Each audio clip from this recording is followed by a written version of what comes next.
Ay mga may gagawa tayo ng suman ng kamuting kahoy. Ito yung mga ingredients mga may. May ano ko dito ginadgad na kamuting kahoy. Frozen to mga miha, binili ko lang. Kasi dito mahirap makabili ng ano, hindi frozen.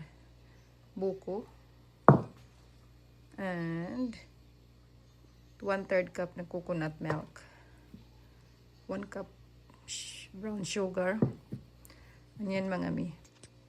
Mga mi, ihalo mo lang lahat ito.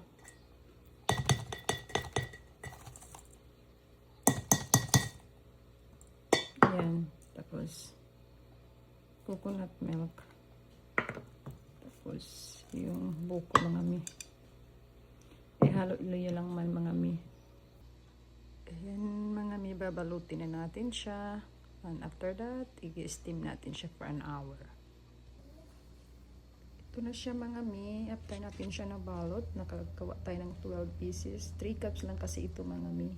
Kaya after this, steam natin siya ng 1 hour mga mi. Ayan, luto na siya mga mi. After 1 hour steaming, ito na siya. I-open natin. Ito na siya mga mi. Luto na siya. Tikman natin kung masarap ba. Sarap mga mi. Sakto lang ang tamis. At saka yung buko. Sobrang sarap. Try nyo yun mga mi.